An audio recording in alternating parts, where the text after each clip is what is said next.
energetic and warm welcome to the one and only Sandeep Maheshwari.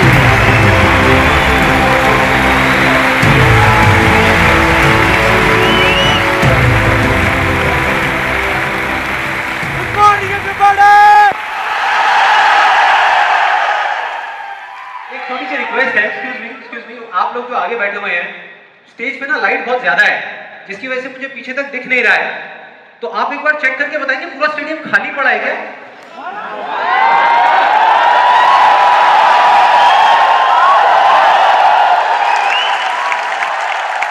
तो एक बार दोबारा try करते हैं थोड़ी और एनर्जी के साथ में। Good morning everybody.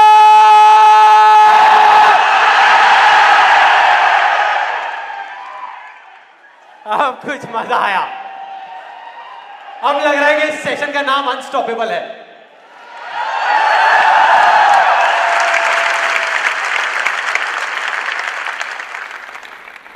ओके, अब बात करते हैं मेरी।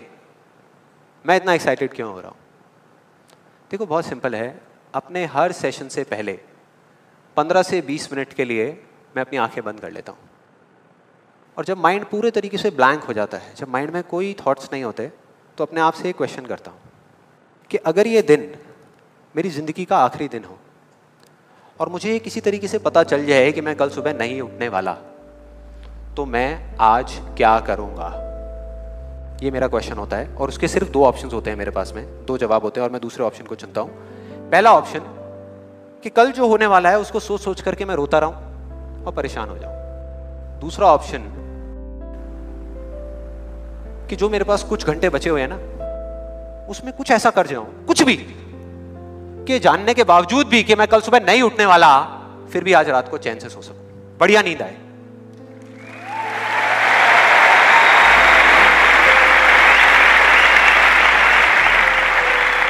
और इसीलिए आज यहां पर जो कुछ भी होने वाला है, जो कुछ भी, वो मेरे लिए सिर्फ एक सेशन नहीं है। जैसे जैसे सेशन आगे बढ़ेगा आपको समझ आएगा मैं बोल क्या रहा हूं, जैसे जैसे। अब मैं आपको बताता हूं कि इस सेशन की शुरुआत कहां से हुई, कि मुझे इंस्पिरेशन कहां से मिली ये सेशन करने की। आज से 3 महीने पहले मेरे नाम से एक कुरियर आया ऑफिस में, और उस एनवेलप पे लिखा हुआ था the first life changing seminar of Sandeep Maheshwari.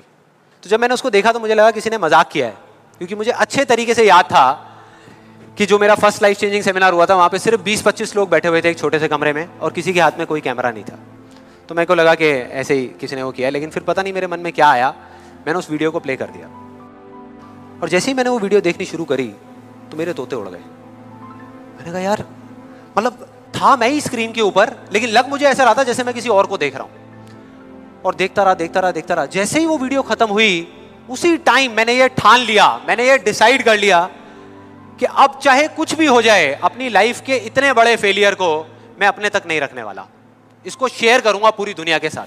और आप में से कुछ लोगों को याद भी होगा, मैं अपने इस एक्सपीरियंस के बारे में पहले भी आपको बता चुका हूं कि जब मैं पुणे के एक MBA कॉलेज में गया था और वहां जाकर के ब्लैंक हो गया था। याद है? कितने लोगों को याद है? याद है। तो तब मैंने आपको बताया तो था, लेकिन दिखाया नहीं था, क्योंकि मेरे पास में कुछ था ही नहीं आपको दिखाने के लिए, कोई वीडियो नहीं थी। तो आज मैं आपको दिखाने वाला हूं कि एग्जैक्टली तब क्या हुआ था।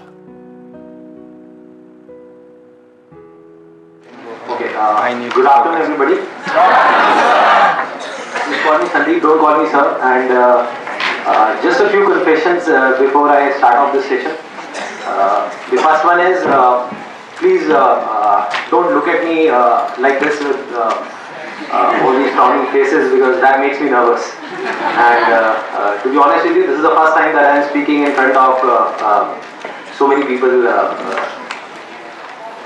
And second thing is,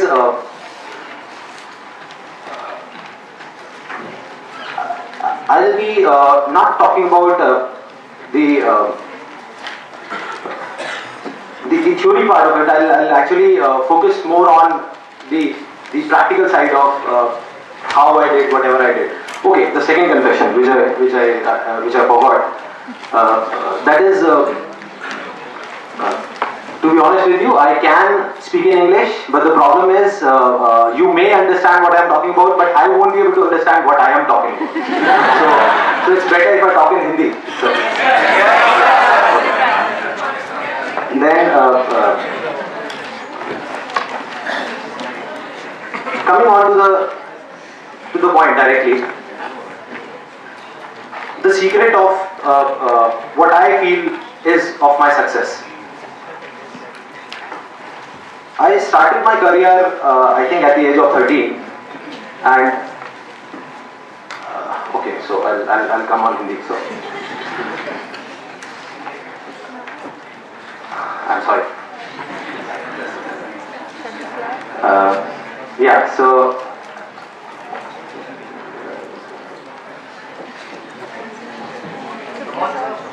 yeah, I'll do it. Images बाजार start कर सकता हूँ तो ये भी कर सकता हूँ. So I think it's not that big a deal.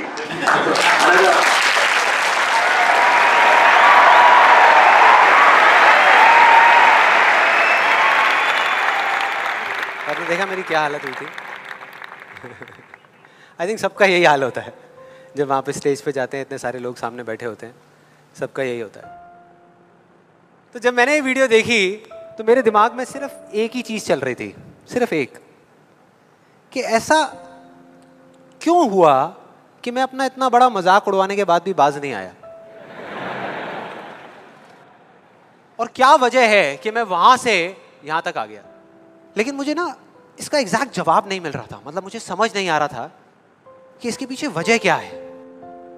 और फिर फाइनली एक दिन वो वजह समझ आई. मैंने एक कहानी पढ़ी कहीं पर, और उस कहानी के जब मैं अंदर तक गया तो मेरे को समझ आया कि हाँ, ये वजह है. ये कहानी है दो बच्चों की जो एक गांव में रहते थे. उनमें से एक 6 साल का था और एक 10 साल का. दोनों बहुत अच्छे दोस्त थे, बिल्कुल शोले के जय और वीरू जैसे.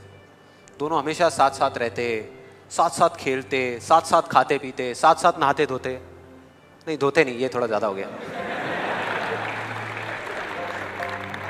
तो एक दिन वो दोनों गांव से थोड़ा दूर निकल गए, और खेलते खेलते उनमें से जो बड़ा बच्चा था 10 साल वाला, वो एक कुएं में गिर गया और जोर जोर से चीखने चिल्लाने लग गया, क्योंकि उसको तैरना नहीं आता था.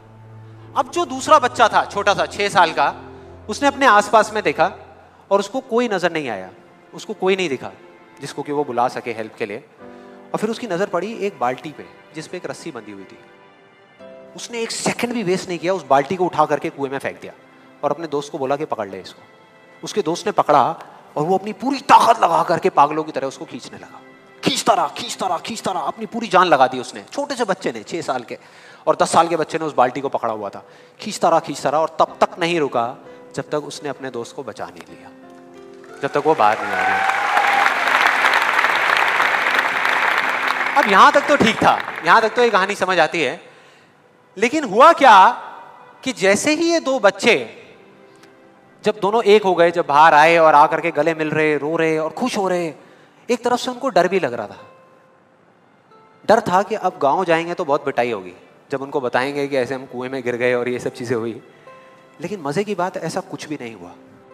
वो जब गांव गए और जा करके उन्होंने अपने घर वालों को बताया, बाकी गांव वालों को बताया, तो किसी ने विश्वास नहीं किया, पूरे गांव वालों ने. और वो अपनी जगह बिल्कुल ठीक थे, क्योंकि उस बच्चे में इतनी ताकत भी नहीं थी कि वो एक बाल्टी पानी से भरी हुई वो उठा सके. तो इतने बड़े बच्चे को इतनी ऊपर खींचना तो बहुत दूर की बात है. लेकिन एक आदमी था उस गांव में, उसने विश्वास कर लिया. उनको सब रहीम चाचा कहते थे, उस गांव के सबसे समझदार बुजुर्गों में से एक. और सबको लगा कि यार ये कभी झूठ नहीं बोलते, अगर ये कह रहे हैं तो जरूर कोई ना कोई बात होगी, कोई ना कोई वजह होगी जिस वजह से ऐसा कह रहे हैं. और फिर सारे गांव वाले इकट्ठे होकर के उनके पास में गए और जा करके बोले कि देखो जी, हमें तो कुछ समझ आ नहीं रहा, आप ही बता दो कि ऐसा कैसे हो सकता है. तो उनको हंसी आ गई. वो बोले कि यार इसमें मैं क्या बताऊं, वो बच्चा बता तो रहा है उसने कैसे किया.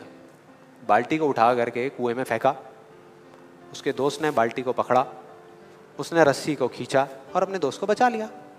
तो आपको पता तो है उसने कैसे किया, बच्चा बता तो रहा है, इसमें मैं क्या बताऊं. तो सारे गांव वाले उनकी शक्ल देख रहे.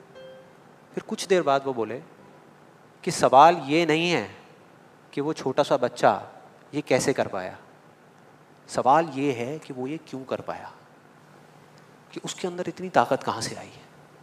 और बोले इसका सिर्फ एक जवाब है, सिर्फ एक, कि जिस वक्त उस बच्चे ने ये किया, उस टाइम पे उस जगह पर दूर दूर तक कोई नहीं था उस बच्चे को यह बताने वाला कि तू ये नहीं कर सकता।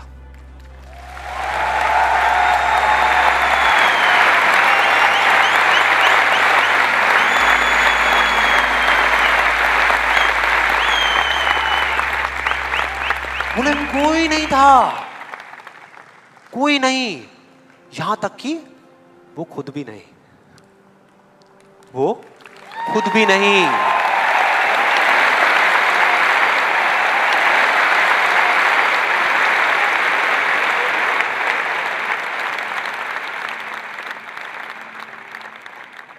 अब मैं आप लोगों से पूछता हूं कि अगर कुछ ऐसा हो जाए, अगर आपको भी उस बच्चे की तरह किसी की आवाज सुनाई ना दे जो आवाजें आपको रोकती है, ना किसी और की ना अपनी, तो क्या होगा?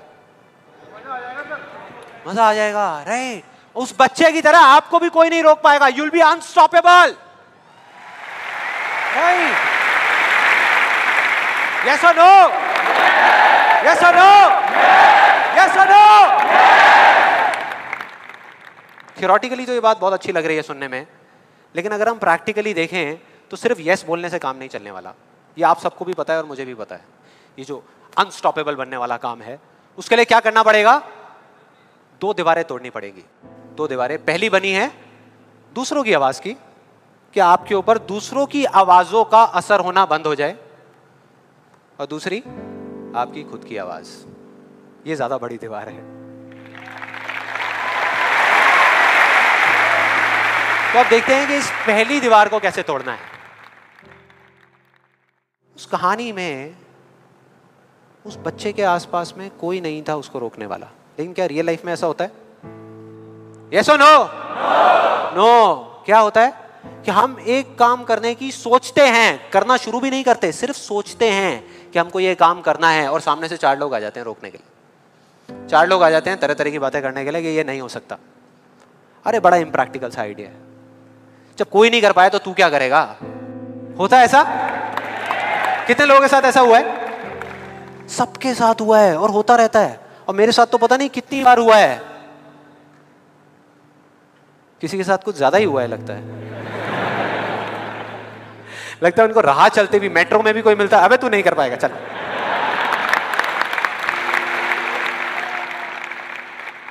तो अब सवाल ये उठता है कि ऐसे में हम क्या करें? ऐसे में जो ऐसी बातें आपको बोल रहे हैं, ना तो आप उनका मुंह बंद कर सकते हो, ना अपने कान बंद कर सकते हो, क्योंकि वो लोग कोई राह चलते लोग नहीं होते, वो आपके अपने होते हैं। आपके अपने फ्रेंड्स हैं, रिलेटिव्स हैं, आपके घर में हैं, आपके ऑफिस में हैं। तो मैं आपको ये नहीं बोल सकता कि आप क्या करो ऐसी सिचुएशन में, लेकिन मैं ये बता सकता हूं कि मैं क्या करता था। जैसे ही कोई बोलता था मेरे को, या आज भी अगर बोलता है कि ये नहीं हो सकता या तू ये नहीं कर सकता, तो मैं ना चुप रहता हूं, ना उनसे लड़ता हूं। मैं सिर्फ एक वर्ड में उनसे एक सिंपल सा क्वेश्चन पूछता हूं, एक वर्ड में। क्यों? क्यों नहीं कर सकता? क्यों नहीं हो सकता? और जैसे ही मैं ये करता हूं उसके बाद बहुत मजा आता है। आप कभी करके देखना, बहुत मजा आएगा। 90% लोग ऐसे मिलेंगे आपको जिनके पास में इस क्यों का जवाब ही नहीं होगा। जवाब ही नहीं होगा। नहीं, वो सोच में पड़ जाते हैं। जैसे मैं पूछता ना क्यों, हाँ क्या, क्यों, ये कैसा सवाल है? तो ये है वो 90% लोग जिनके पास में कोई जवाब ही नहीं होता, या होता भी है तो वो इतना फनी होता है कि आप चाह करके भी अपने आप को हंसने से नहीं रोक पाओगे। जैसे एक बार मेरे साथ हुआ था, जब मैं करीबन आई थिंक 18 साल का था और मैंने नया फोटोग्राफी का कोर्स किया था। तो हमारे घर में एक छोटा सा फंक्शन चल रहा था, और वहाँ पर मैं अपनी मदर के साथ और फादर के साथ में खड़ा हुआ कुछ बातें कर रहा था। इतनी देर में एक सामने से आंटी आई और आकर के बोली, संदीप। हाँ जी आंटी। बेटे क्या नया चक्कर चल रहा है तेरा आजकल? मैं डर गया। मैं मन ही मन सोच रहा, मैंने कहा इनको कैसे पता लगा मेरे नए अफेयर के बारे में? कहीं और ही चला गया। फिर मैंने उनको देखा और डरते डरते उनसे मैंने कहा कि भाई आंटी जी क्या मतलब, मैं कुछ समझा नहीं, कौन सा चक्कर, क्या कौन सा? तो आंटी ने बोला, कहते क्यों तू ये फोटोग्राफी नहीं कर रहा आजकल? ये फोटोग्राफी का कोर्स नहीं किया तूने? तो उन्होंने बोला, मेरी थोड़ी सी जान में जान आई। मैंने कहा अच्छा, फोटोग्राफी की बात हो रही थी। फिर उन्होंने बोला, बेटा अगर तू बुरा ना माने तो एक बात कहूँ। मैंने कहा नहीं नहीं आंटी बोलिए ना। बेटे मेरी अगर तू माने ना, तो ये जो तू फोटोग्राफी के चक्करों में पड़ा है ना, ये सब बेकार की चीज़ें हैं। इससे अच्छा ये है कि तू कोई और ढंग का काम कर ले या अपनी पढ़ाई लिखाई में ध्यान दे।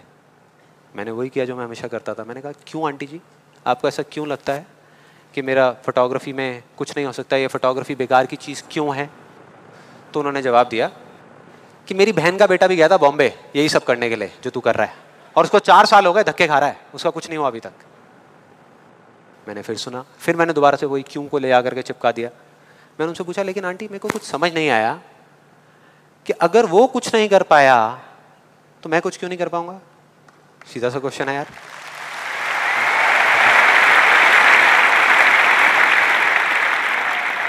वो थोड़ी सी इरिटेट हो गई, लेकिन उसके बाद जो उन्होंने बोला, उस दिन मेरा कम से कम 10 किलो खून बढ़ गया होगा हंसते हंसते। उन्होंने गुस्से से मेरे से पूछा, कहते तेरे कितने % आए थे 12th में?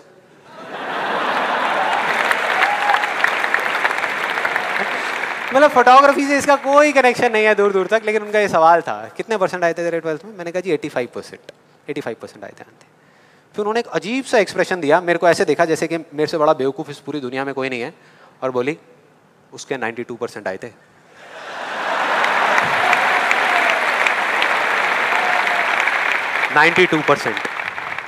अब बोल। मैं कहा अब क्या बोलूं? अब बोलने को आपने छोड़ा क्या है? क्या कोई है जो ऐसी बातों को सीरियसली ले सकता है? नो। यस और नो? नो, ले ही नहीं सकते। अब बचे 10% लोग जिनके पास में जवाब होता है, एक जेन्युइन वजह होती है। मतलब वो आपको सिर्फ ये नहीं बोलते कि आप नहीं कर सकते, वो आपको बताते हैं कि वो ऐसा क्यों बोल रहे हैं।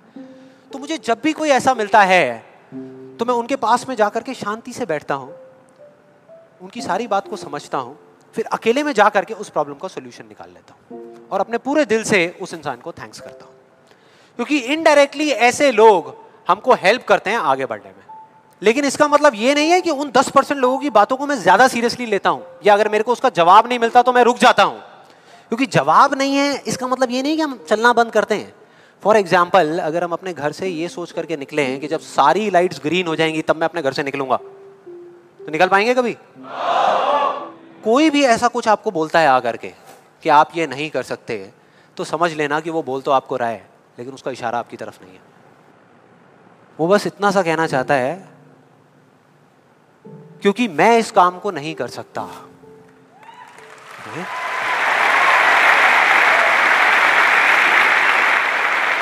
वो बस इतना सा कहना चाहता है क्योंकि मैं इस काम को नहीं कर सकता, या मुझे नहीं पता कि इस काम को कैसे करना है, इसलिए मुझे लगता है कि इस पूरी दुनिया में कोई भी नहीं कर सकता।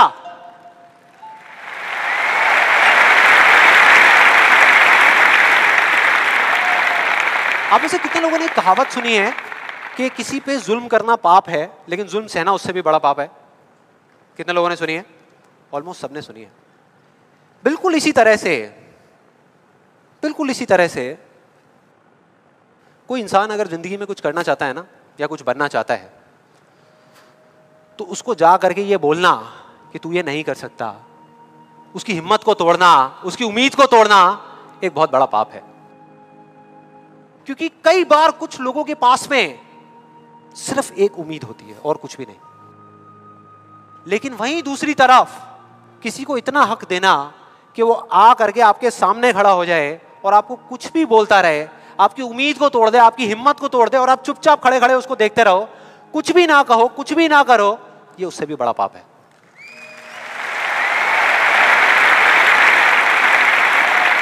मतलब सिंपल है, ना हमें चुप रहना है, ना किसी से लड़ना है, सिर्फ सवाल करना है क्यों, और फिर देखो उनके कैसे पत्ते खुलते हैं, फिर मजा आएगा।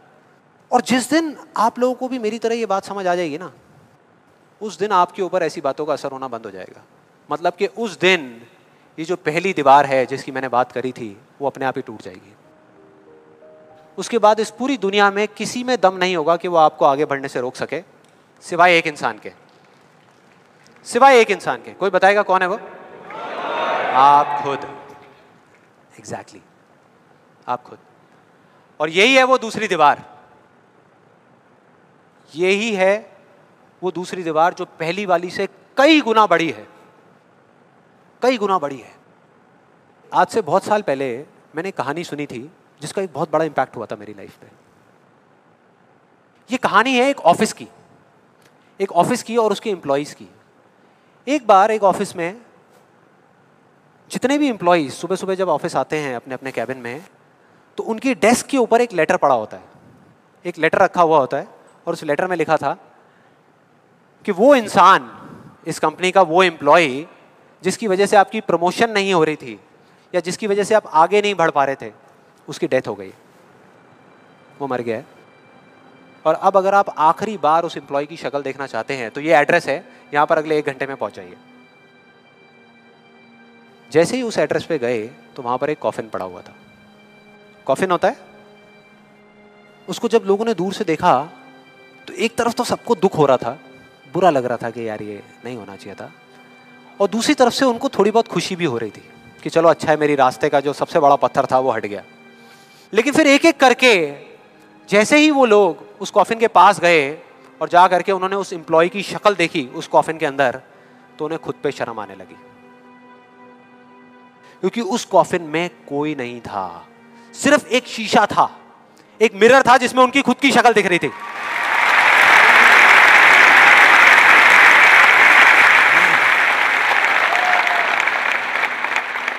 हम सब भी तो यही करते हैं अपनी लाइफ में कि सारा ब्लेम उठा करके किसी सिचुएशन पे डाल दिया, किसी और इंसान पे डाल दिया, सब जगह डाल दिया सिवाय एक इंसान के, खुद पे।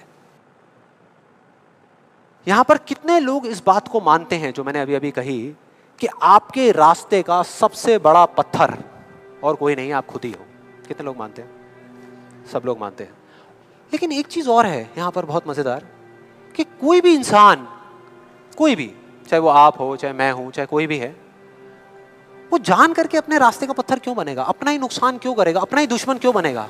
फॉर एग्जाम्पल, अगर अभी मैं यहाँ पर थोड़ी सी लकड़ियाँ इकट्ठी करके आग लगा दूँ और आप लोगों से रिक्वेस्ट करूँ कि यार प्लीज़ मेरी खातिर 5 मिनट के लिए आ करके इस आग में जल जाओ, 5 मिनट के लिए, कुछ नहीं होगा, मैं गारंटी दे रहा हूँ, आपको बिल्कुल भी दर्द नहीं होगा, बहुत मज़ा आएगा। कितने लोग तैयार हैं यहाँ पर आने के लिए? कितने लोग तैयार हैं? हाँ, जो 1-2 लोग हाथ ऊपर उठा रहे हैं ना, उनको लग रहा है कि मैं भुट्टा सेकने की बात कर रहा हूँ। भाई साहब, आपको सेकने की बात हो रही है उस आग में। कोई नहीं आएगा, कोई नहीं आएगा। क्यों? क्योंकि कोई भी इंसान हो वो जानबूझ करके अपना नुकसान कभी नहीं करेगा, कभी भी नहीं करेगा। तो ये सवाल मेरे को पिछले कई महीनों से तंग कर रहा था, अंदर ही अंदर खा रहा था कि क्या फर्क होता है उन लोगों में जो जाने अनजाने अपने खुद के सबसे अच्छे दोस्त होते हैं और उनमें जो जाने अनजाने खुद के ही सबसे बड़े दुश्मन होते हैं। और फाइनली पिछले महीने मेरे को जवाब मिल गया, सब कुछ समझ आ गया कि क्या फ़र्क है। मैं रोज़ की तरह अपने घर के पास वाले एक पार्क में वॉक कर रहा था और एकदम से ही बहुत तेज़ बारिश शुरू हो गई, बारिश होने लगी एकदम तेज़। तो मैंने इमीडिएटली अपने हाथ ऐसे रखे ताकि मेरे चश्मे पे पानी ना आए और जा करके सीधा एक शेड के नीचे चला गया। उसके कुछ सेकंड्स के अंदर अंदर उस शेड के नीचे और भी बहुत सारे लोग इकट्ठे हो गए। लोग तरह तरह की बातें कर रहे थे, मैं अपने आसपास में सुन रहा था। लेकिन मैंने एक चीज़ नोट करी कि ज़्यादातर लोग, उनका ध्यान बारिश की तरफ नहीं था, बारिश की वजह से होने वाली जो प्रॉब्लम्स थी उसकी तरफ था। जैसे मेरे यहाँ पे थोड़ा सा आगे जा करके 2 लड़के खड़े हुए थे, वो आपस में बात कर रहे थे कि भाई आज ट्रैफिक का बड़ा बुरा हाल होने वाला है, बारिश इतनी तेज़ हो रही है। तो वो इस तरीके की बातें कर रहे हैं। एक वहाँ पे अंकल जी थे पीछे, वाइफ को बोल रहे थे कि भाई मैंने तेरे को पहले ही कहा था कि छाता रख ले, छाता रख ले, अब देख मैं ऑफिस के लिए लेट हो जाऊँगा। तो इस तरह की बातें हो रही थी, तरह तरह की। तभी मैंने एकदम से देखा कि सामने से, मतलब मैं यहाँ खड़ा हुआ था, मेरे यहाँ पे एक लड़का खड़ा हुआ था, मुझे अभी भी एग्जैक्ट याद है। वो लड़का इनफैक्ट वो काफ़ी बड़ा कैरेक्टर था, बहुत सीरियस, मतलब बहुत टेंशन में था वो। हुआ क्या था, उसकी जेब में एक नोट पड़ा हुआ था जो गीला हो गया था, 20 रुपए का। तो वो उसको हिला हिला करके सुखाई जा रहा है, उसको फूंक मार रहा और ये सब चीज़ें। तो मैं पहले, मेरा ध्यान उसकी तरफ था, फिर मैंने जैसे ही उधर देखा तो उधर से एक आदमी आ रहा था शेड की तरफ। उसका भी एक हाथ ऐसे था, लेकिन दूसरे हाथ से उसने अपनी बच्ची का हाथ पकड़ा हुआ था, छोटी सी बच्ची, 4-5 साल की, बड़ी प्यारी बच्ची। फर्क ये था कि उस बच्ची का हाथ ऐसे नहीं था, उसका हाथ ऐसे था, ऐसे था। और वो बच्ची बड़ी प्यारी प्यारी हरकतें कर रही थी। मैंने देखा वहाँ से, ऐसे उसका हाथ था, बार बार उस पर पानी की बूंदें गिर रही, वो इकट्ठा कर रही और पी रही। इकट्ठा कर रही और पी रही, इकट्ठा कर रही और पी रही। तो जैसे ही वो शेड के पास आए, मैं थोड़ा सा साइड हो गया। तो इधर वो मेरे नोट सुखाने की मशीन थी, इधर मैं सोच रहा था अपने भी नोट निकाल के दे दूं, भाई ये भी सुखा दे।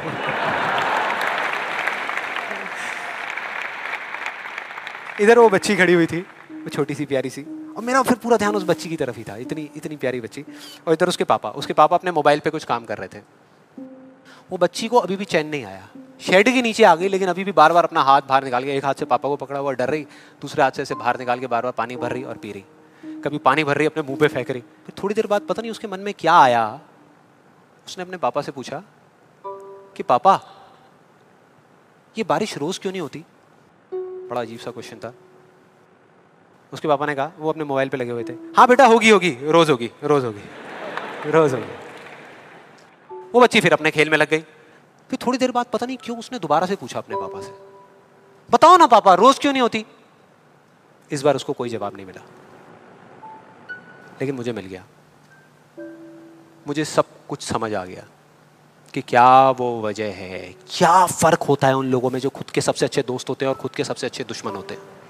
क्या फर्क है उन दोनों लोगों में? देखो बहुत सिंपल है। जब बारिश होती है आसमान से, हम सबके ऊपर होती है, क्या एक जैसे होती है या अलग अलग तरीके से होती है? एक जैसे होती है, कोई पार्शियलिटी नहीं करती। आप अमीर हो, गरीब हो, काले हो, गोरे हो, बच्चे हो, बड़े हो, कोई फर्क करती है क्या बारिश?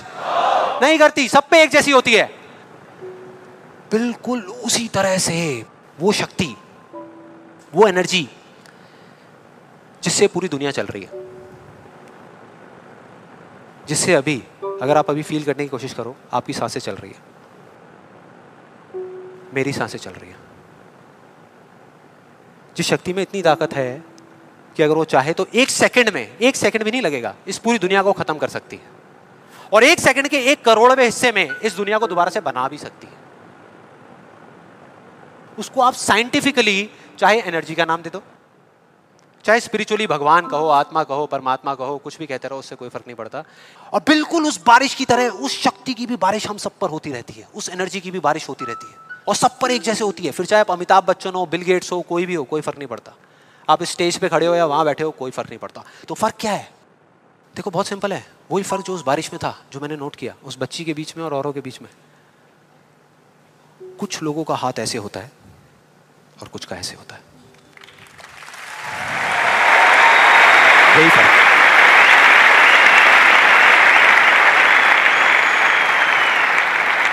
जिनका ऐसे होता है वो बारिश उन पर होती तो है, लेकिन छू करके बह जाती है, चली जाती है, उनके अंदर तक नहीं जा पाती, अपना काम नहीं कर पाती।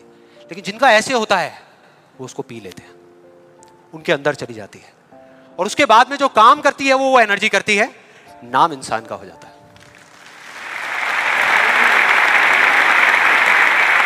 नाम हो जाता है कि वो कर रहा है, वो कर रहा है, वो कर रहा है। अरे कौन कर रहा है? वही एनर्जी पीछे से काम कर रही है। हम क्या कर सकते हैं? अगर मैं आपको कहूं कि हमारी बॉडी के जितने भी फंक्शंस हैं उसमें से 99% फंक्शन से ज्यादा ऐसे हैं, डाइजेशन से लेकर के, ब्रीदिंग से लेकर के, ये सारी चीजें जो हम कंट्रोल नहीं करते, जो हमारे कंट्रोल में है ही नहीं। 1% चीजें हम कंट्रोल करते हैं और 100% क्रेडिट ले जाते हैं। और अब मजे की बात पता है क्या है? सबसे मजेदार बात कि यहां पर हम जितने भी लोग बैठे हुए हैं ना, हम सबको पता है कि अगर हमारे हाथ अभी ऐसे हैं तो ऐसे कैसे लाने हैं, क्योंकि बचपन में हम सबके बाय डिफॉल्ट हाथ ऐसे ही थे, सबके। फिर धीरे धीरे कुछ लोगों के यहां चले गए, कुछ के यहीं रह गए। जिनके यहां रह गए उनको हम सक्सेसफुल बोलते हैं, जिनके यहां चले गए उनको हम फेलियर्स बोलते हैं, अलग अलग फील्ड्स में। तो कोई बताएगा कि ऐसा क्या था जो बचपन में हम एक दिन में हजारों बार करते थे और अब हजारों दिनों में एक बार भी नहीं करते? याद करो वो बच्ची क्या कर रही थी उस पार्क में, बार बार क्या कर रही थी? एग्जैक्टली क्वेश्चन पूछ रही थी, मतलब कि सवाल कर रही थी। Let's give a big hand for her.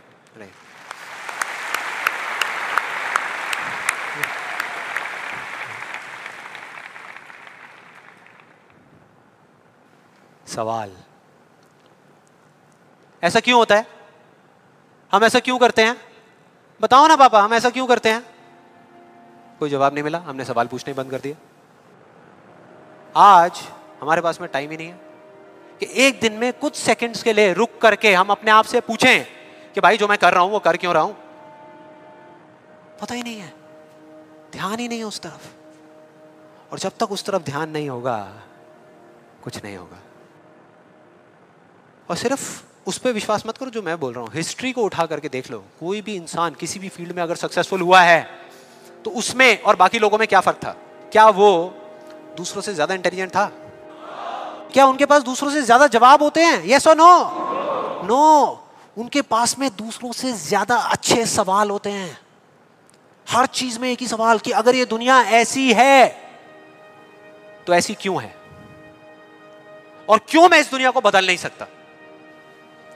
अगर पूरी दुनिया मुझे ये कहती है, मेरे घर वाले मुझे कहते हैं कि मेरी तो किस्मत ही खराब है, मेरी हाथ की लकीरों में ही कमी है, तो क्यों मैं अपनी हाथ की लकीरों को नहीं बदल सकता? हर चीज में एक ही सवाल।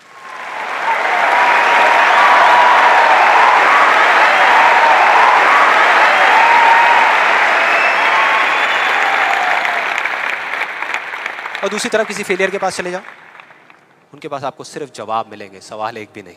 सिर्फ एक्सक्यूजेस मिलेंगे, सिर्फ बहाने मिलेंगे, बस। सवाल पूछ ही नहीं रहे तो जवाब मिलेगा कहां से? कहां से मिलेगा? मिल ही नहीं सकता। तो मैं क्या कह रहा हूं कि लाइफ में आप जो कुछ भी कर रहे हो, जो भी, उससे कोई फर्क नहीं पड़ता, लेकिन अगर आपके पास में इस क्यों का बिल्कुल क्लियर जवाब है तो उस काम को आप पूरे विश्वास के साथ कर रहे हो। और अगर इस क्यों का जवाब ही नहीं है तो आप सिर्फ उस काम को अंधविश्वास पे कर रहे हो, जो आज नहीं तो कल टूटेगा ही टूटेगा। फॉर एग्जाम्पल, मैं आपको एक रियल लाइफ एग्जाम्पल से बताता हूँ।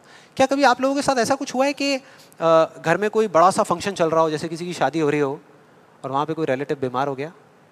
हुआ है? कितने लोगों के साथ हुआ है ऐसा? हुआ है। तो ऐसे में क्या होता है? क्या होता है? जैसे ही एक किसी की तबीयत खराब होती है तो बाकी लोग क्या करते हैं? डॉक्टर बन जाते हैं, अपनी अपनी राय देते हैं आकर के। मेरी फैमिली में भी एग्जैक्टली बिल्कुल ऐसा ही हुआ था। मेरी एक कज़न सिस्टर की शादी थी और मेरे एक अंकल आए हुए थे अब्रॉड से। उनकी तबीयत खराब हो गई, उनको बुखार हो गया, और जैसे ही एक एक करके सब लोगों को पता लगा तो सब लोग आए और आ करके अपने अपने आइडियाज़ देने लगे। एक आंटी जी आई, काढ़ा बना करके, अपना अदरक का, तुलसी का, शहद का वो काढ़ा बना करके, बेटा ये पी लो, 2 घंटे में ठीक हो जाओगे, बुखार अभी उतर जाएगा, बहुत पुराना नुस्खा है। उसके बाद में एक अंकल आए, बड़े फनी, वो आ करके उन्होंने ऐसे उनके सर पे हाथ रखा, गर्म हो रहे हैं। फिर उन्होंने कहा कुछ नहीं है, इनको ठंडी बर्फ़ की पट्टियाँ कर दो, अभी सारा बुखार उतर जाएगा। ऐसे सब तरह तरह के लोग आ रहे थे, तरह तरह के, और अपने अपने आइडियाज़ दे रहे थे। सबको पूरा विश्वास था कि ये करने से वो ठीक हो जाएंगे, उनका बुखार उतर जाएगा। लेकिन इसका बिल्कुल उल्टा हुआ। अगले दिन सुबह उनका बुखार कम होने की बजाय और बढ़ गया, तेज हो गया। और अब ऐसे में बड़ा मजा आता है कि जो लोग जितना ज्यादा कॉन्फिडेंट थे ना अपने नुस्खे को लेकर के, वो उतना ही पीछे हट गए। उनका जवाब था कि भाई मैं तो कल ही कह रही थी कि डॉक्टर को बुला लो, किसी ने मेरी सुनी नहीं। डॉक्टर आया, वहाँ पे आ करके उसने पूरा चेकअप किया, कुछ टेस्ट बताए, शाम तक रिपोर्ट्स आई और पता लगा कि उनको मलेरिया था। डॉक्टर को जैसे ही पता लगा उसने कुछ दवाई दी और अगले कुछ दिनों में वो बिल्कुल ठीक हो गए। तो क्या फर्क था डॉक्टर में और बाकी लोगों में? डॉक्टर ने कुछ भी करने से पहले, मतलब कि अपना इलाज शुरू करने से पहले, कोई भी नुस्खा बताने से पहले ये पता लगाया कि उनको बुखार क्यों हुआ, और बाकी किसी ने ये पता लगाना जरूरी ही नहीं समझा कि उनको बुखार हुआ क्यों। डॉक्टर को पता था कि उस बीमारी का कॉज क्या है, उसकी जड़ क्या है, उसकी वजह क्या है, और इस वजह से उसको पूरा विश्वास था कि मैं ये दवाई दूंगा और वो ठीक हो जाएंगे। बाकी सब जो कह रहे थे कि हमको विश्वास है, उनको सिर्फ अंधविश्वास था कि वो ठीक हो जाएंगे, वो विश्वास नहीं था।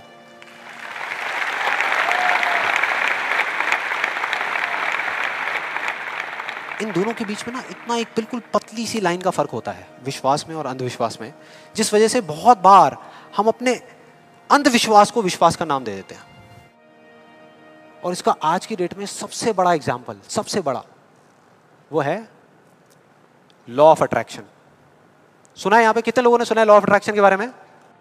ऑलमोस्ट सबने सुना है। अब ये बहुत मजेदार है, लॉ ऑफ अट्रैक्शन। मुझे बहुत लोग मिल चुके हैं, मतलब काफ़ी लोग मिले हैं जो आ करके मुझसे पूछते हैं कि भाई आपके हिसाब से आपको क्या लगता है कि लॉ ऑफ अट्रैक्शन काम करता है या नहीं करता। तो मेरा सिंपल सा जवाब होता है कि अगर आप मेरा जवाब चाहते हो तो जवाब है हाँ, कि ये काम करता है। साइंटिफिकली जिसको बोलते हैं law of cause and effect, और स्पिरिचुअली जिसको बोलते हैं लॉ ऑफ कर्मा, ये उसके ऊपर बेस्ड है। तो इसमें कोई शक नहीं है कि ये काम करता है, लेकिन वैसे नहीं जैसे कि कुछ लोग अपनी बुक्स के थ्रू और वीडियोस के थ्रू इसके बारे में बता रहे हैं, वैसे नहीं। आप में से कितने लोगों ने वीडियो देखी है? बहुत सारे लोगों ने देखी है, तो आप शायद समझ जाएंगे। बाकी लोगों के लिए मैं थोड़ी एक्टिंग करके दिखाता हूँ, अपना वो थोड़ा फिरंगी स्टाइल में, वो जो डबिंग करके बोलते हैं ना, ये बिल्कुल एक अलादीन के चिराग जैसा है।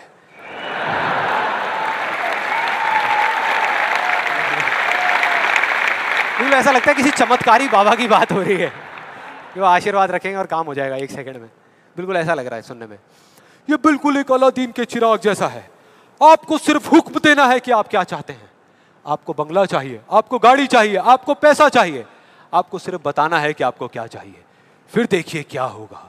ये प्रकृति आपके सुर से सुर मिलाएगी, ताल से ताल मिलाएगी।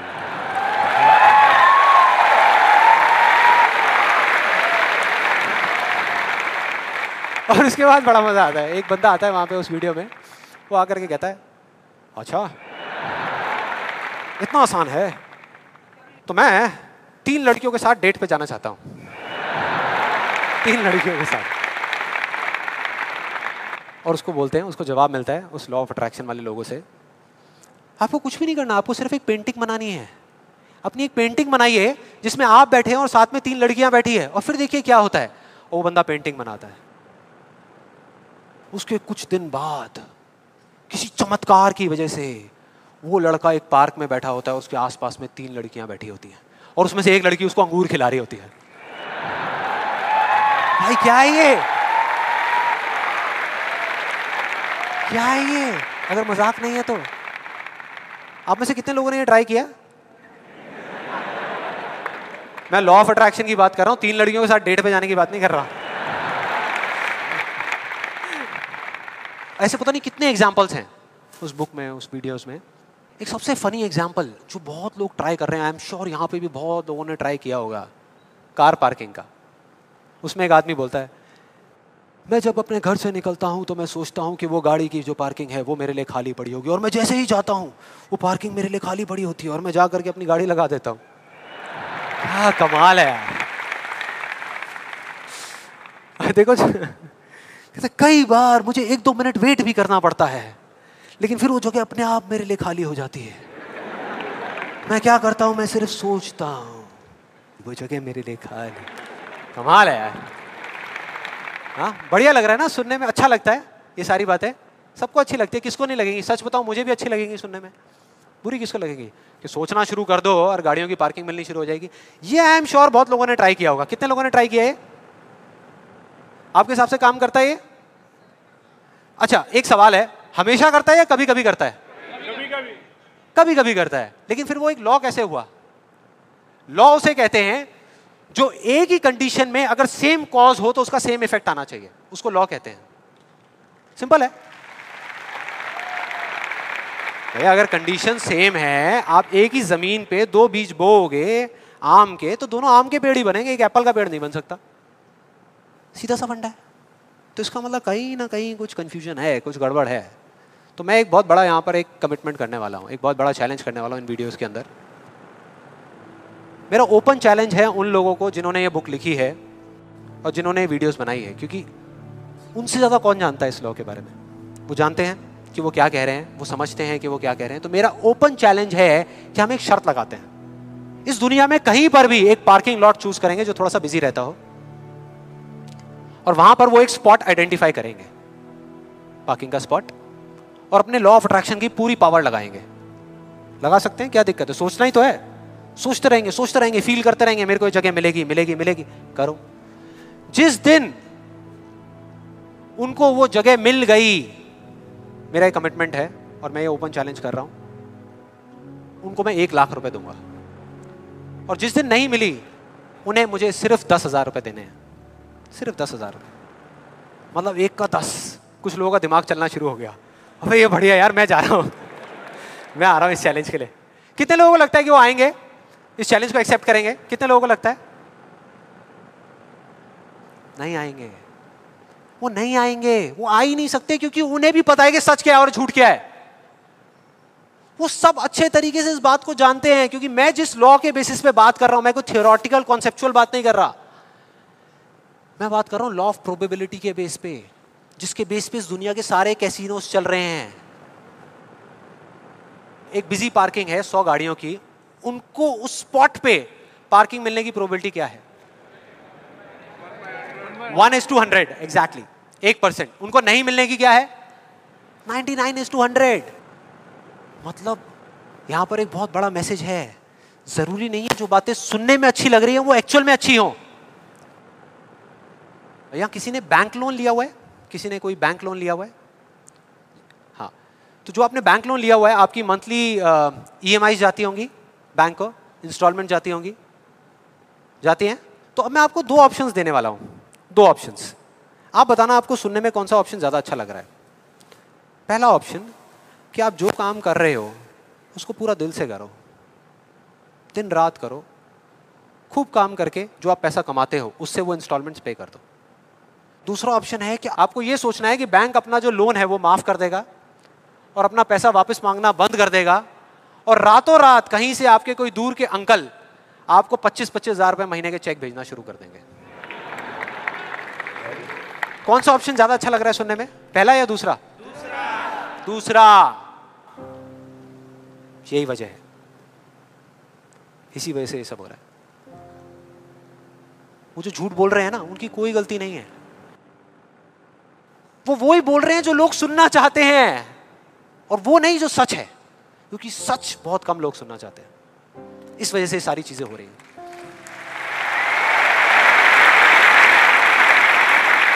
और मैं इस सेशन का आपको एक फाइनल एग्जांपल देने वाला हूं, जिसके बाद में अभी आपके मन में जितने भी डाउट चल रहे होंगे ना, वो सारे धीरे धीरे क्लियर हो जाएंगे। ये एग्जांपल है 2 लड़कों का, 2 लड़कों का जिनकी एज है 18 साल, और दोनों का एक ही डिजायर है कि मेरे को एक BMW गाड़ी चाहिए। दोनों का यही है, और अगले 10 साल के अंदर अंदर चाहिए, बस तरीका थोड़ा सा अलग अलग है। जो पहला लड़का है उसने क्या किया, अपना एक गोल सेट किया। उसने एक अपनी डायरी में लिख दिया, पोस्टर्स ला करके उस गाड़ी के अपने घर में लगा दिए जगह जगह पर। 24 घंटे उस गाड़ी के बारे में सोचने लग गया कि ये गाड़ी मुझे चाहिए चाहिए चाहिए। रोज रात को बैठ करके फील करता कि मेरे को गाड़ी मिल गई है, आवाजें निकालता, जू जू जू ये वो, और करते करते ब्रेक मार रहा है, ये कर रहा है, वो कर रहा है। एक्चुअल में नहीं मिली है, इमेजिन कर रहा है, फील करने की कोशिश कर रहा है, उस गाड़ी को एक्सपीरियंस करने की कोशिश कर रहा है, क्योंकि ऐसा बहुत बुक्स में लिखा हुआ है। लॉ ऑफ अट्रैक्शन में भी यही बताया गया है। यस और नो? अब इसको करने से क्या हो रहा था?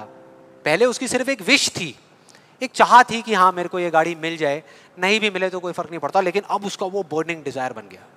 अब उसको गाड़ी हर हालत में चाहिए ही चाहिए अगले 10 साल में। अब आप में से कुछ लोग सोच रहे हो, आप में से कितने लोगों ने मेरा इल्यूजन टू रियलिटी वाला सेशन देखा है? आप सोच रहे हो यार आपने इल्यूजन टू रियलिटी में भी तो यही बात करी है, और आप खुद ही उसके अगेंस्ट बोल रहे हो। लग रहा है कुछ लोगों को, लग रहा है ऐसा लग रहा है। देखो मैंने क्या कहा था आपको अभी थोड़ी देर पहले, कि विश्वास और अंधविश्वास में सिर्फ एक पतली सी लाइन का फर्क होता है, इधर कुछ और इधर कुछ और। अगर आप ध्यान से मेरी जितनी भी वीडियोस देखोगे, आज तक मैंने जो कुछ भी कहा उसको देखोगे, तो मैंने किस चीज के बारे में बात करी है? किसी चीज को हासिल करने के बारे में, गाड़ियों के बारे में, पैसे के बारे में, बंगले के बारे में, या किसी काम पे फोकस करने के बारे में? काम पे फोकस करने के बारे में, चीज के बारे में नहीं। मतलब इस टेक्निक में कोई कमी नहीं है। इस टेक्निक को यूज जो लोग कर रहे हैं 90% वो गलत तरीके से कर रहे हैं, जिस वजह से प्रॉब्लम्स क्रिएट हो रही है। अब दूसरे लड़के की बात करते हैं, उसमें और इसमें क्या फर्क था। दूसरा जो लड़का था उसका भी डिजायर था कि मुझे ये गाड़ी चाहिए,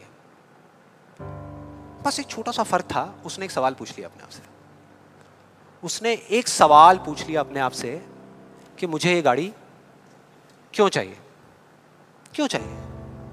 अब ये काम ना बड़ा बोरिंग लगता है सुनने में कि यार क्यों चाहिए, ये सोचने की क्या जरूरत है, सीधा गाड़ी लो ना, शॉर्टकट फटाफट। लेकिन नहीं, उसने ऐसा नहीं किया, उसने गलती नहीं करी, उसने पूछ लिया। और जब हम सवाल पूछते हैं तो क्या होता है, जवाब मिलता है, जवाब मिलता है, और उसको मिल गया। जवाब ये था कि मैं ये गाड़ी इसलिए चाहता हूँ क्योंकि मैं अपने फ्रेंड्स को, अपने रिलेटिव्स को, इस पूरी दुनिया को ये प्रूव करना चाहता हूँ कि मैं भी सक्सेसफुल हो सकता हूँ।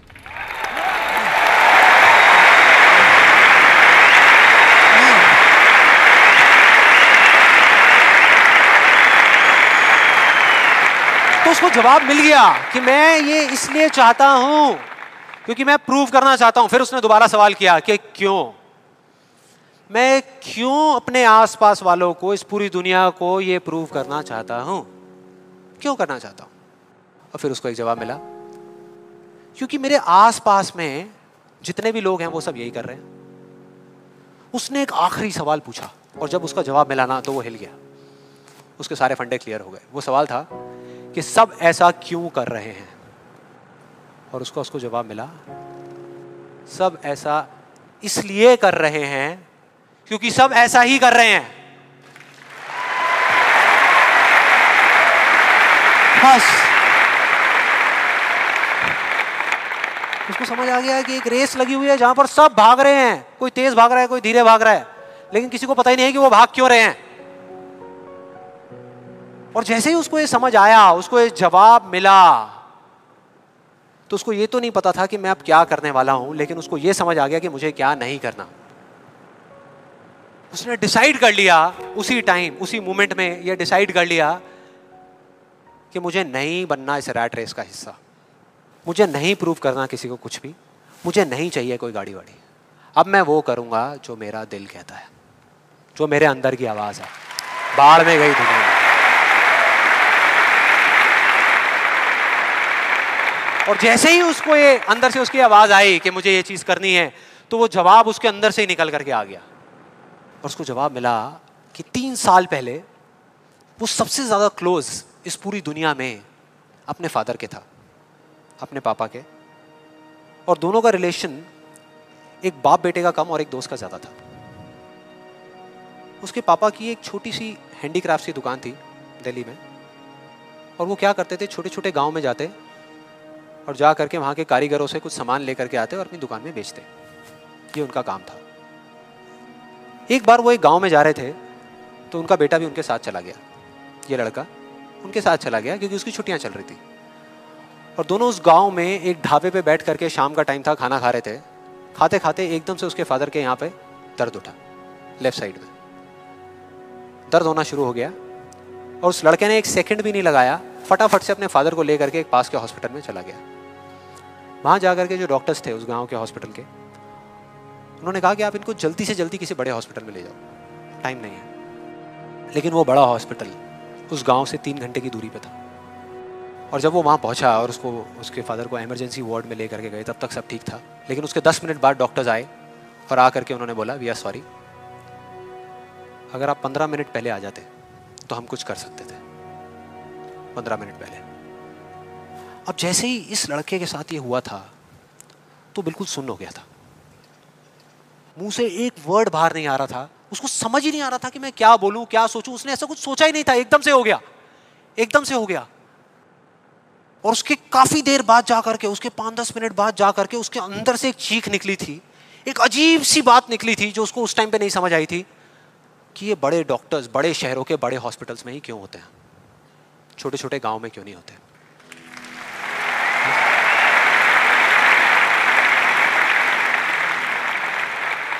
उस टाइम उसको नहीं समझ आया, आज समझ आ गया। उसको समझ आ गया कि मेरे साथ ऐसा क्यों हुआ था, जिससे कि मैं एक डॉक्टर बनूं और जा करके छोटे छोटे हॉस्पिटल्स में काम करूं, ना कि एक गाड़ी खरीदूं।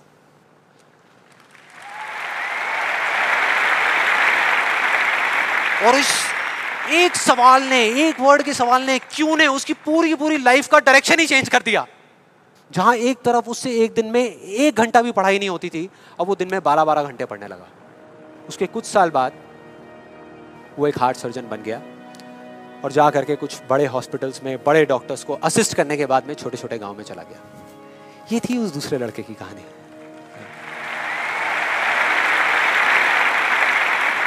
10 साल हो गए हैं, तब दोनों 18 साल के थे, आज दोनों 28 साल के हो चुके हैं। लेकिन क्या दोनों की लाइफ में थोड़ा बहुत फर्क होगा? एक बार देखते हैं एग्जैक्टली कि क्या फर्क होगा। जो पहला लड़का था उसने इस लॉ को पूरे विश्वास के साथ प्रैक्टिस किया, लॉ ऑफ अट्रैक्शन को पूरे विश्वास के साथ कि ये काम करता है, करेगा करेगा, इतने लोग बोल रहे हैं गलत थोड़ी होंगे, पूरी दुनिया बोल रही है कि ये काम करता है। उसने किया, लेकिन फ्यूचर किसी के हाथ में नहीं है ना, उसको नहीं मिला, उसको वो गाड़ी नहीं मिली। क्या होगा उसके साथ में? क्या होगा? खुश रहेगा? टूट जाएगा, पागल हो जाएगा, बिखर जाएगा, समझ ही नहीं आएगा कि हो क्या रहा है मेरे साथ में। यह है एक सिचुएशन। दूसरी सिचुएशन कि उसको BMW गाड़ी नहीं मिली लेकिन होंडा सिटी मिल गई। अब क्या होगा?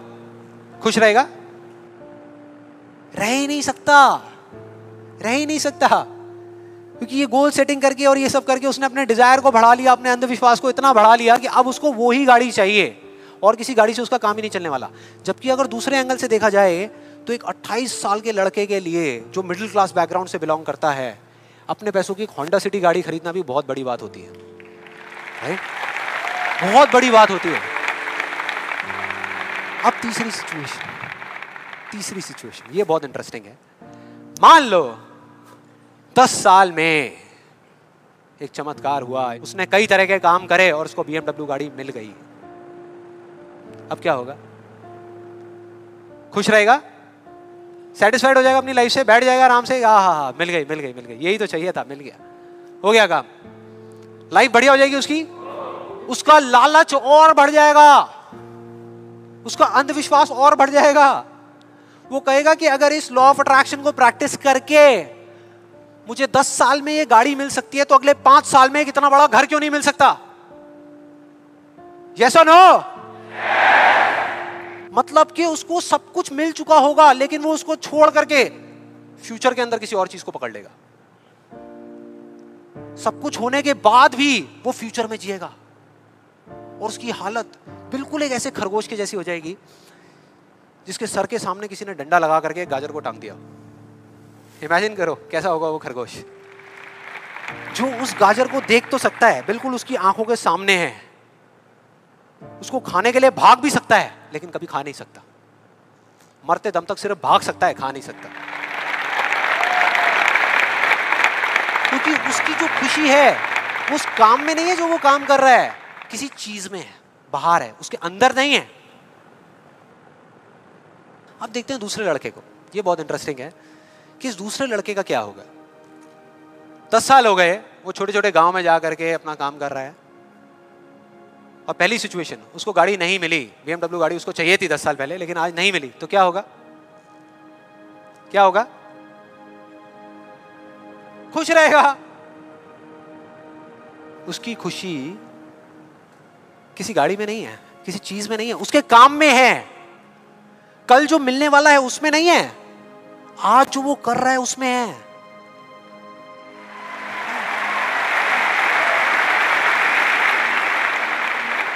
दूसरी सिचुएशन, उसको BMW नहीं मिली, होंडा सिटी मिल गई, तो क्या होगा?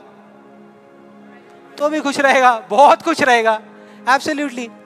उसने मांगी नहीं थी, फिर उसको मिल गई, बहुत खुश रहेगा। उसको BMW मिल गई तो क्या होगा? खुश रहेगा। लेकिन इस वजह से नहीं कि उसको ये गाड़ी मिल गई, इस वजह से क्योंकि वो जो काम कर रहा है उसमें उसको खुशी मिल रही है। और एक सबसे बड़ा फर्क पता है क्या है यहाँ पर इन दोनों के अंदर? सबसे बड़ा फर्क अगर आप ध्यान से देखोगे, ये जो दूसरा लड़का है, अगर इसको गाड़ी मिल गई, जो डॉक्टर है, और छिन गई 1 साल बाद, तो क्या होगा? तब भी खुश रहेगा। लेकिन जो पहला है उसका क्या होगा? अरे वो सिर्फ डर में जिएगा, वो सिर्फ डर में जिएगा। जो है उसको खोने का डर, जो मैं चाहता हूं उसके ना मिलने का डर, 24 घंटे सिर्फ डर।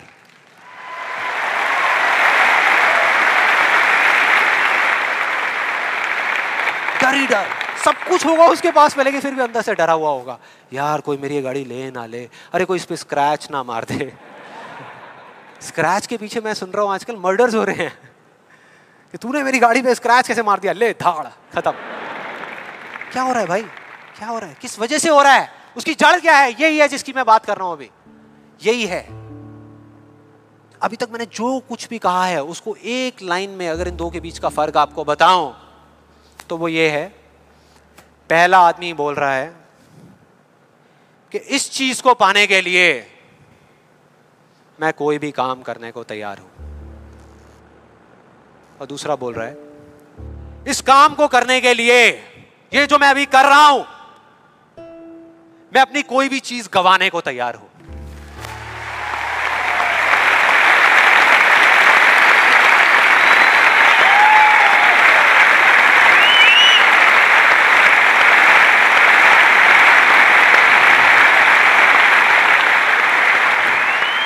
एक की जिंदगी का मकसद है, जो पहला है पाना, हासिल करना, उस चीज पे कब्जा करना किसी भी तरीके से, बस वो चीज मेरे हाथ में आ जाए। फिर चाहे इसके लिए उसको धर्म के रास्ते पे चलना पड़े या अधर्म के, वो चलेगा। उसको सही काम करना पड़े या गलत करना पड़े, वो करेगा। लेकिन दूसरा, उसके लिए अपने अंदर की आवाज को सुन करके, अपने अंदर की मतलब कि अपने दिल की आवाज को सुन करके किया गया कर्म ही इस दुनिया का सबसे बड़ा धर्म है।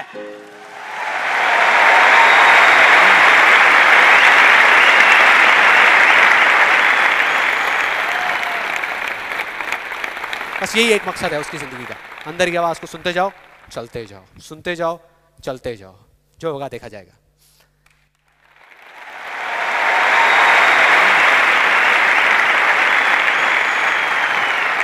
और इस गलत फहमी में मत रहना कि जो पहला है उसको दूसरे से ज्यादा मिलेगा, ये सोचना भी मत।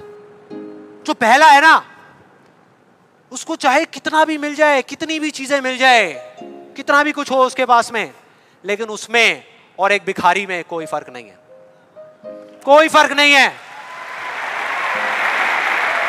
दोनों का सिर्फ एक काम है, मांगना, मांगना। तो अगर उसको मिला भी, पहले वाले को अगर मिला भी, तो बस इतना ही मिलेगा जितना वो मांग सकता है या जहां तक वो सोच सकता है, उससे ज्यादा नहीं मिल सकता। लेकिन जो दूसरा है, उसको जिस दिन मिलना शुरू होगा ना, बिना कुछ मांगे, बिना मांगे, वो इतना होगा, इतना होगा जितना वो खुद तो क्या, इस पूरी दुनिया में कोई सपने में भी नहीं सोच सकता, सपने में भी नहीं सोच सकता।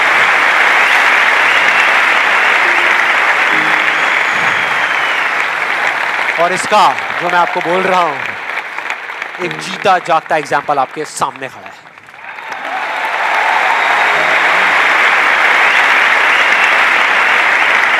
और जिस दिन आपने भी मेरी तरह इस रास्ते पे चलना शुरू कर दिया, तो वो दिन दूर नहीं है जब आपके पास सब कुछ होगा, आपके आस पास में जो आपको चाहिए उससे बहुत ज्यादा होगा, सब कुछ होगा, लेकिन फिर भी अपना कुछ भी खोने का डर नहीं होगा। चला जाए, चला जाए, चला जाए, ये जाए, वो जाए, कुछ भी जाए, कोई डर नहीं है।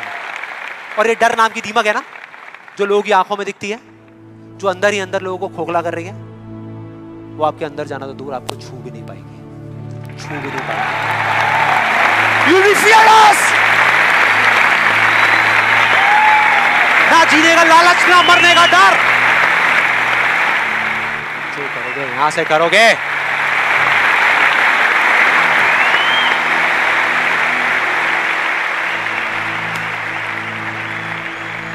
और फिर चाहे आपके रास्ते में एक मुश्किल आए या 1000 आए, कोई फर्क नहीं पड़ता। चाहे एक आदमी आकर के आपको रोकने की कोशिश करे या 1 लाख लोग आकर के आपके सामने खड़े हो जाएं, अरे आपको रोकना तो दूर, किसी में इतना दम भी नहीं होगा कि वो आपको हिला भी सके।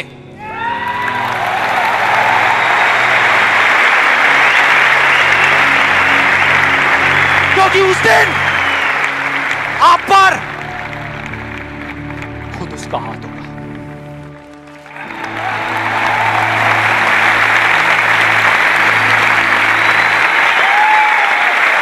और फिर अगर आप चाहोगे भी ना, चाहोगे भी, तो भी अपने आप को आगे बढ़ने से नहीं रोक पाओगे। You'll be unstoppable! You will be unstoppable!